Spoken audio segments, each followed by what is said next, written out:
It's a jolly swagman camped by a billabong.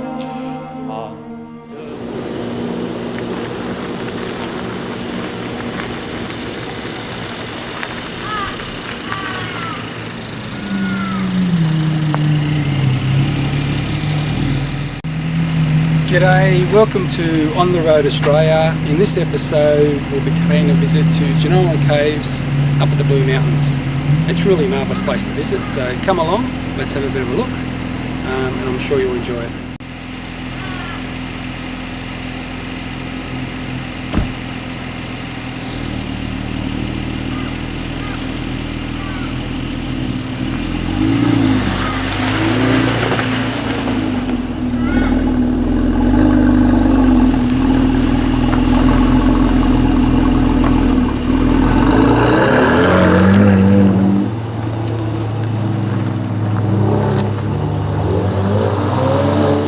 I'll be showing you some slides and videos of my previous visits to Jenolan Caves and also some current ones.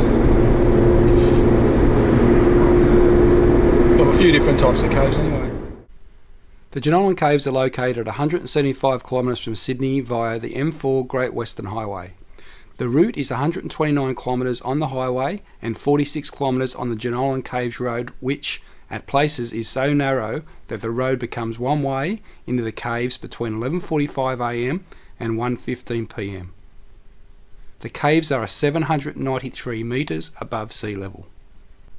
So come along and let's have a bit of a look at the history of the caves and also some videos and slides on my previous and recent visits there.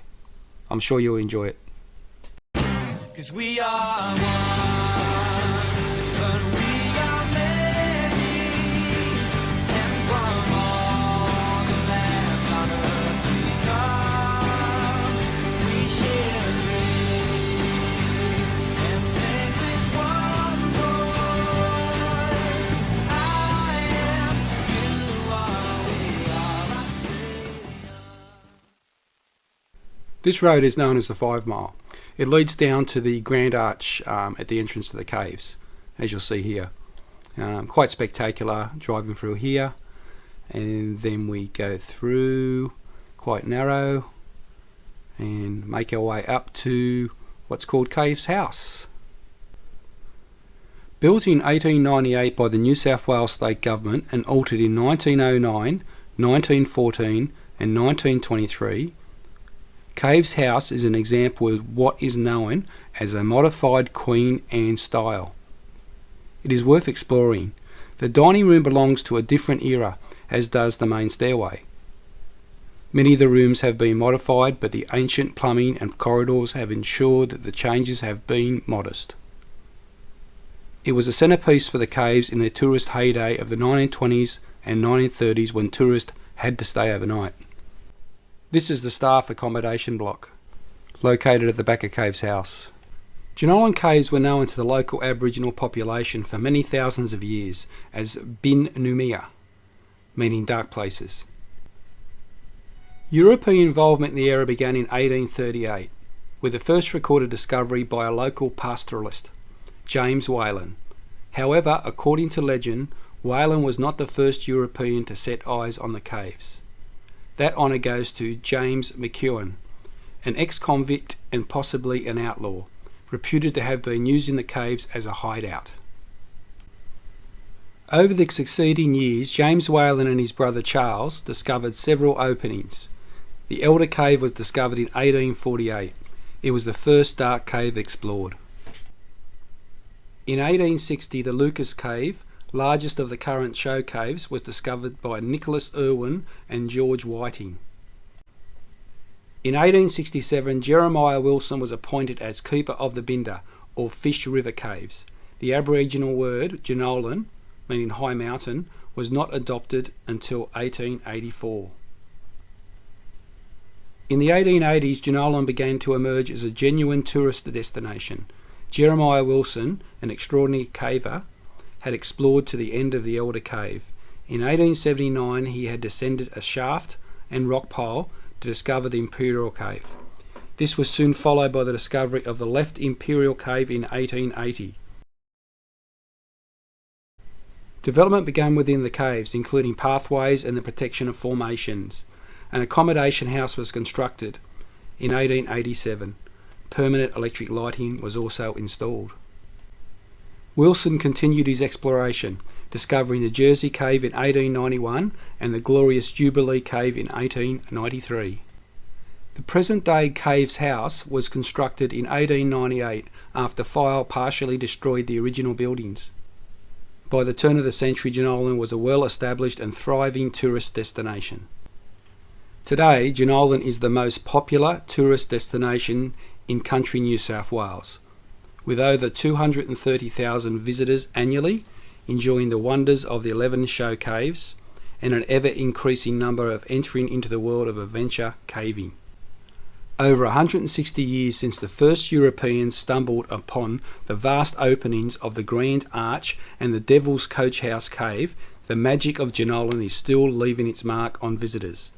Jenolan is as timeless as it is unforgettable.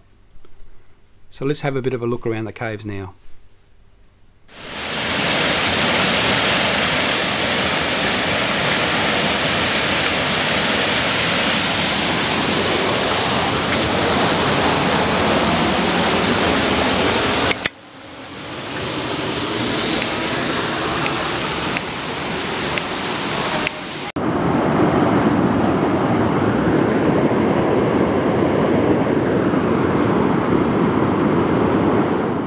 When it follows the same path, of course, it forms on the outside edge all the time. If forming on the outside edge, it makes it go down and out at the same time. Sure.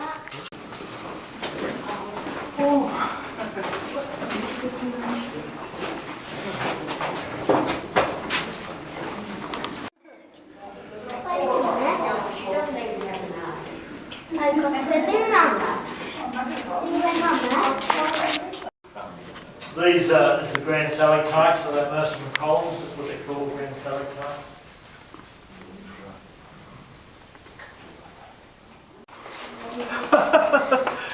Oh wow. Taking a video. What's all this down here? It's the river. Oh. Wow, look, it's all white. Nice colour, isn't it? The cow. Green white. Not It doesn't look real. cloudy like that. Normally crystal clear. No. But it's cold. No, it's not. It's not. 14 degrees. Oh, okay. It's nice, isn't it? I haven't seen anything like it. Oh, wow. They start to get a bit fatter and they end up looking a little like, they look a bit like carrots, as you can see up through there. You can see some of the larger ones up there, that one there in particular.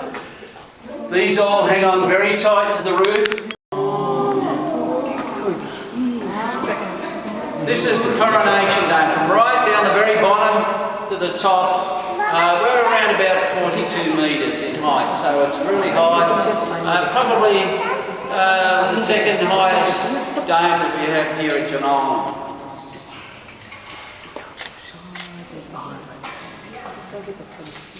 And when you're ready, I'm going to start turning all the rest of the lights on now. Right, everything lit up. Once you fish. And if anybody wants to use a torch now, you're more than welcome, folks, to look into little places, little tiny areas that you haven't been able to look into. By all means, use the torch.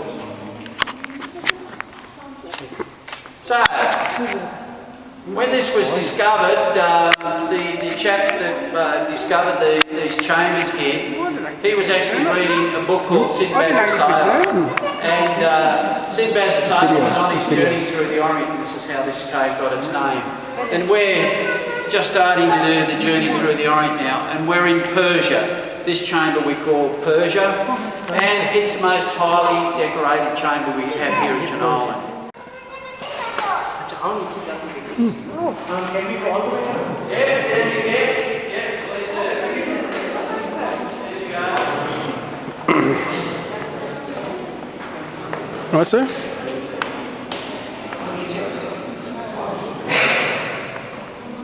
because it's dark. It's gone to black and white because it's night vision. It goes to night vision. Followed by the White Nile coming towards us. Now the White Nile has huge numbers of little tiny, really varying shapes of little, what we call crystal rim pools. Now crystal rim pools form when the water that's heavily saturated with crystal sits in a shallow depression on the floor of the cave.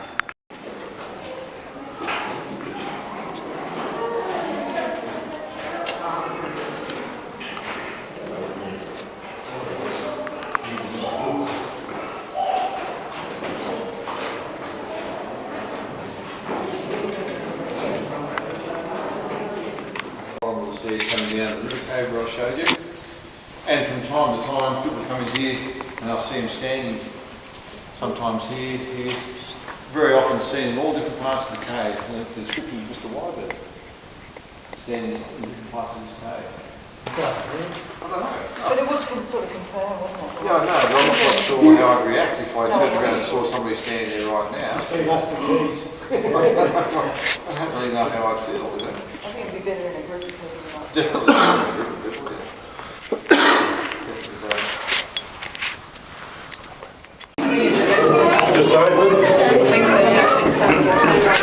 Lock us in. Push the button. We're locked in. Now push.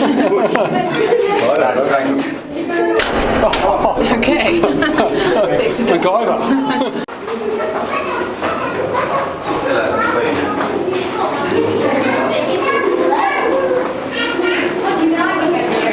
Sunlight. Yeah, I'm going to be blinded.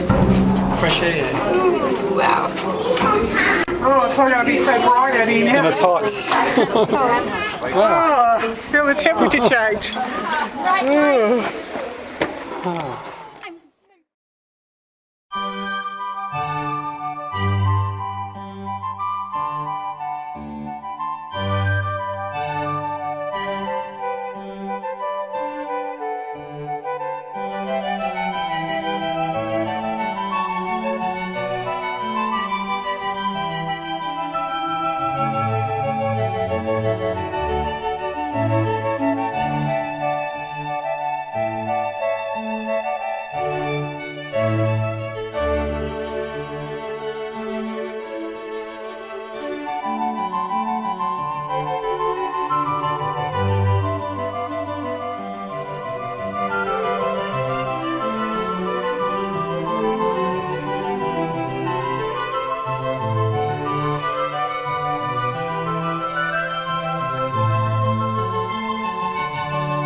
prefer the lyrebird.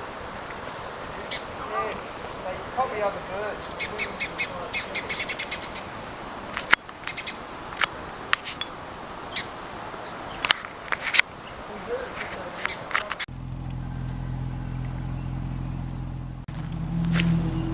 Anyway, thanks for watching and hope you come back next time. Hooroo!